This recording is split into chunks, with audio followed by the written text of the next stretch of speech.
class 3rd. Today's class we are going to learn how long-term capital gain is calculated and some formulas connection to the long-term capital gain.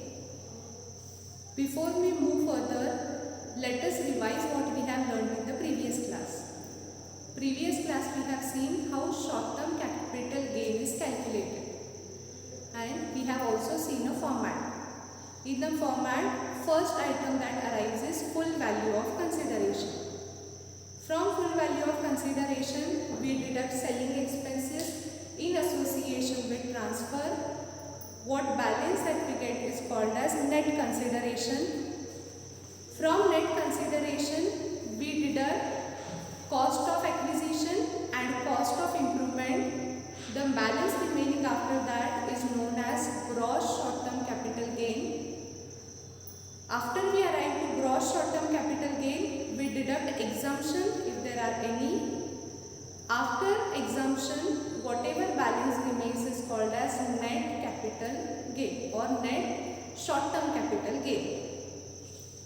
Today's class we are going to learn long-term capital gain. So let us proceed to today's class. First we are going to see the format. That is how computation of long-term capital gain is done. First point is same as in case of short-term capital gain. That is full value of consideration. First item that we need to take is full value of consideration less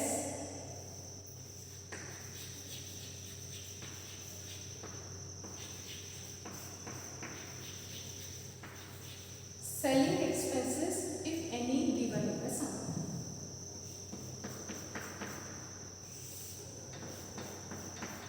Whatever balance remains is known as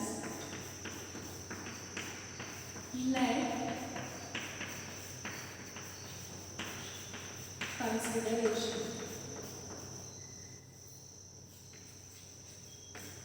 From net consideration, we deduct two items. One is indexed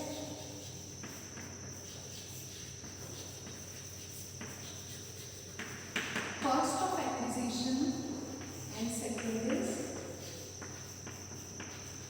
indexed cost of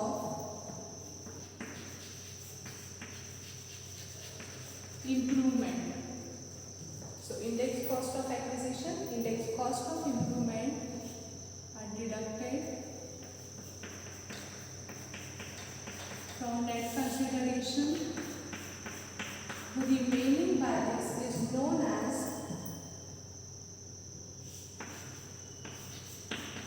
gross long-term capital gain. From gross long-term capital gain, we need to deduct exemptions if there are any under section 54. There are many sections under 54 such as section 54B, D, E, etc. So any exemptions that comes under section 54, we are going to deduct it from gross short-term capital, long-term capital gain. So whatever balance remains is our final answer. We call it as net long-term capital gain. I would like to explain this format. Long-term capital gain is calculated similar to short-term capital gain, but here you see indexation in connection with cost of acquisition and cost of improvement, which we are going to study in detail when we are solving the problems. Now see how long-term capital gain is calculated. First we take full value of consideration. Full value of consideration is nothing but the amount at which the long-term capital asset is sold. So it is full value of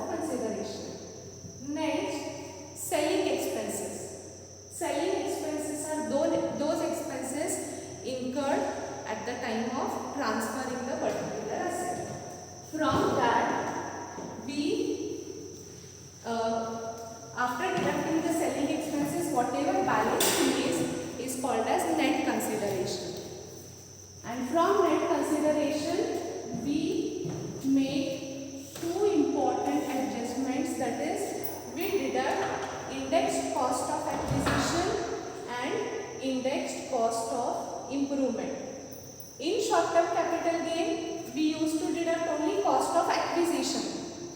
As the asset is long-term capital asset which is purchased quite some years back, therefore we need to find out indexation of the asset by considering time value of money.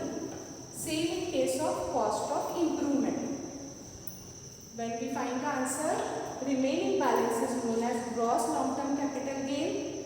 From gross long-term capital gain, exemption if there are any, we deduct it. So the balance is known as net long-term capital gain. As I have told you, these are the two important adjustments that we need to make while solving the sum.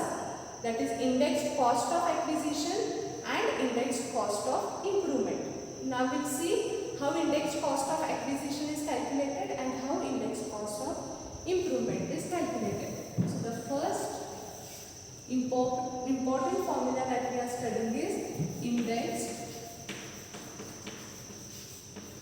cost of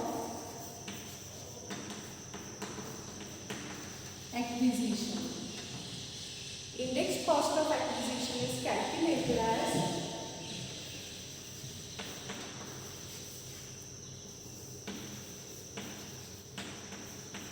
cost of acquisition into CII's cost inflation index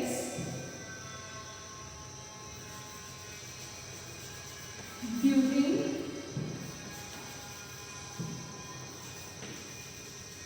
the year of transfer of long-term capital asset divided by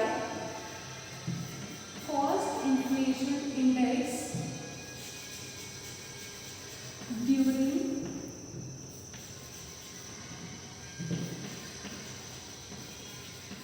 the purchase of asset or cost inflation index during or for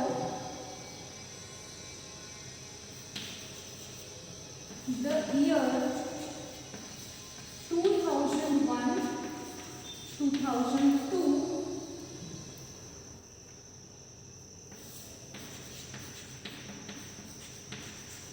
whichever is later. So indexed cost of acquisition is calculated as cost of acquisition into cost inflation index during the year of transfer. That is, what cost inflation index is available at the time of transfer, that indexation we need to take upon CII during the purchase of asset, that is in which year the asset is purchased, that year CII, or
during the improvement of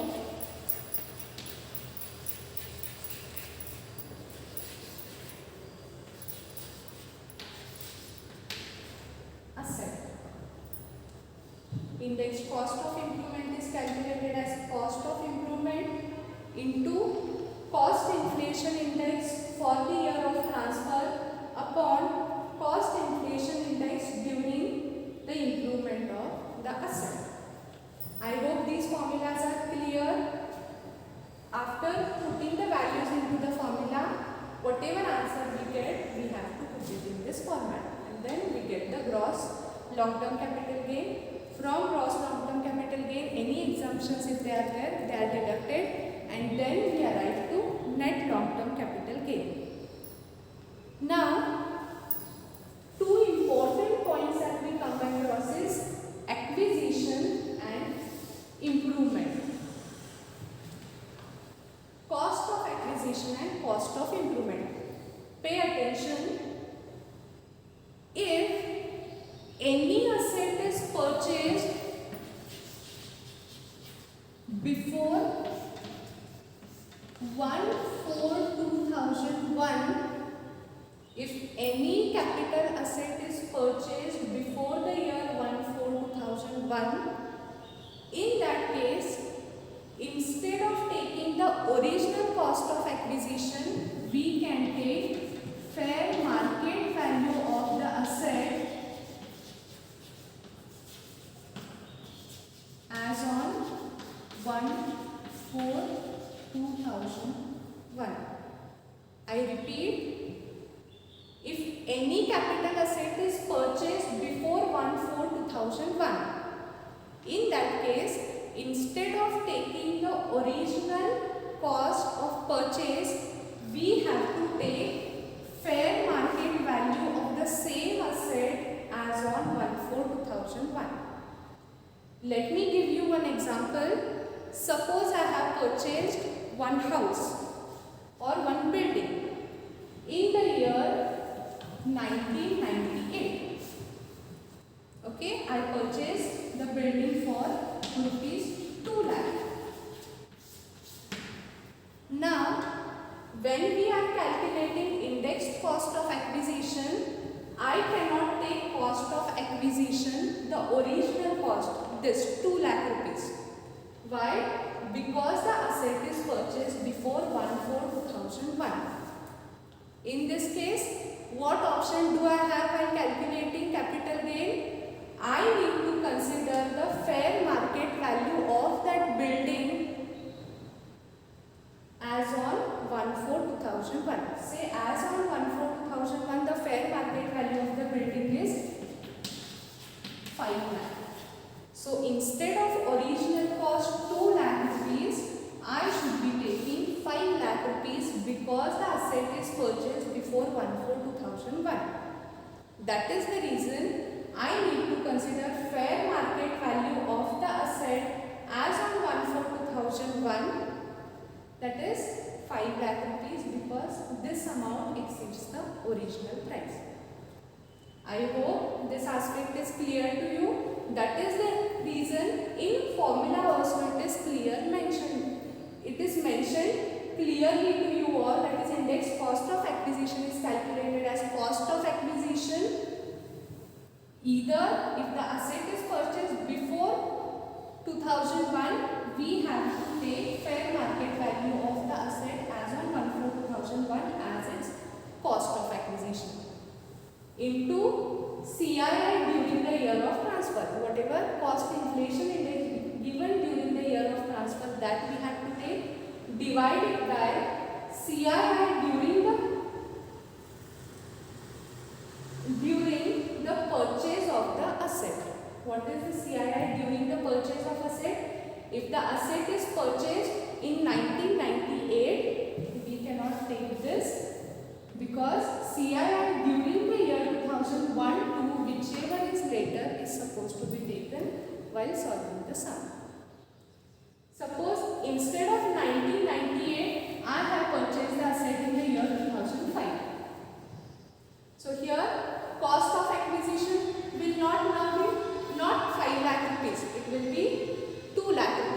the asset is purchased after 1/4/2001. And here CII during the year of purchase will be taken. During the year of purchase of asset is taken. So CII for the year 2005 will be taken as it is after 1/4/2001. Coming to next part, even this adjustment you need to remember. Pay attention, indexed cost of improvement. Now when we are taking cost of improvement, any improvement taken place after 1/4/2001 will not be taken while computing capital gain. It is simple. If the improvement of the capital asset, suppose I have made some renovation to the same building in the year 1999. Once I have done the renovation in the year 1999 and one more renovation I made to the same building in the year 2015. Now renovation is nothing but the improvement made to the asset. Any improvement made to capital asset before 1/4/2001 will not be considered. Only improvement to the asset done after 1/4/2001 will be taken. That is, out of the two renovations, only the renovation done in the year 2015 is considered while calculating cost of improvement. Any improvement done, though you incur expenses of 50 lakh rupees for that particular building. If you incur 50 lakh rupees for improving the building before 2001, then that will not be taken or that will not be considered while computing long-term capital gain. Okay. So next class we are going to see small problem on long-term capital gain. Okay.